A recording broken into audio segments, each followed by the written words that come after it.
The research station Soleil 9 had been dark for 23 hours. No power, no transmissions, no life signs. Captain Elias Mercer didn't believe in ghosts, but when command sent him to investigate, even he admitted something felt off. The station orbited a dead world near the edge of human-controlled space, a remote place used only for xenobotanical research. Nothing strategic, nothing dangerous. And yet, something had silenced it. Elias docked his small vessel, Kestrel, to the pulse of the derelict station. His boots echoed as he stepped into the dim, flickering corridors. Oxygen levels were stable, but barely.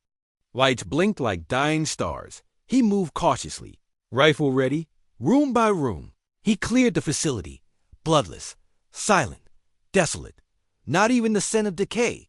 Just ... emptiness. Then he found the garden. Lab, vines twisted through shattered glass, and broken consoles. The plants, unlike any seen on Earth, were thriving, glowing with alien bioluminescence. They pulsed gently in the dark like something alive and watching. That's when he heard her. A voice, soft, melodic. Alien. Elias spun toward it, rifle raised, heart hammering. She stood at the center of the garden, a figure not there moments ago, humanoid, tall, graceful, draped in something like silk, though it shimmered like water, skin the color of dark bronze metal, hair if it was hair floating weightlessly like smoke. Her back was to him, motionless. Elias's breath caught. Beautiful, he whispered, more to himself than anything else. She moved, slowly, impossibly. Slowly, she turned around, her eyes silver and stormy locked onto his. Not hostile, not afraid, just ancient. She spoke again, but not in words, not really. It felt like music inside his skull. A message not carried by sound, but emotion. You should not be here. Who are you? He asked, lowering his rifle slightly. One who waited, one who watched, one they caged. He realized with a tightening gut that the research team hadn't found her. They had captured her. What happened to the scientists? He asked. The answer came with a flicker of pain across her features. They tried to learn, tried to own. She raised a hand, and the plants responded. They curled, reached, and pulsed brighter. Elias took a step back. You killed them? No. The garden did. The vines around the room trembled alive, aware. They programmed life, modified instincts, gave the roots hunger. They taught the garden to devour. I merely survived it. It made sense now. The lab's brilliance, those thriving xenoplants, weren't natural. They were tampered with, enhanced. Why didn't you leave? Elias asked. She tilted her head. There was nowhere to go. The cage was strong. And I am tired. Despite his training. Elias felt something stir in him, not sympathy. Something deeper. Something rare. He holstered his rifle.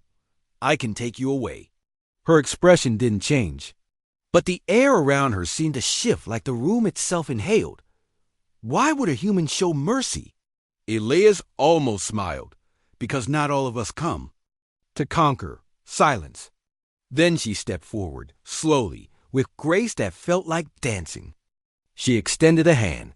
When Elias touched it, his vision shifted. Not blackness, but memory. He saw her world lush and green. Her people telepathic, artistic, peaceful, extinguished by explorers with weapons and steel. He saw her captured, dissected, hooked to machines, treated like a specimen. He staggered back, tears in his eyes. I'm sorry. She nodded once. Then let me see your world. The one you wish to build. Elias brought her aboard the Kestrel. The ship's AI hesitated at first, warning of biosecurity violations, but he overrode it. He didn't report the full truth to command, said the crew had died in a containment breach. Said the plans were unstable, said there were no survivors.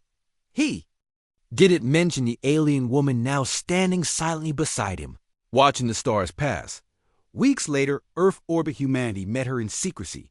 Scientists demanded to study her. Generals demanded to weaponize her. But when she spoke, when she sang, they were silent. She showed them images of her ruined world, of human greed, of destruction masked as exploration. And then she showed something else. What the garden had become, what Earth might become, if it continued down the same path. And humanity, for once, listened. In the years that followed, things changed. She became known as Vera, the silent survivor, advisor to Earth's unified council.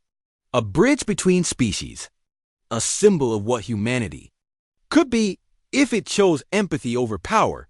But Elias?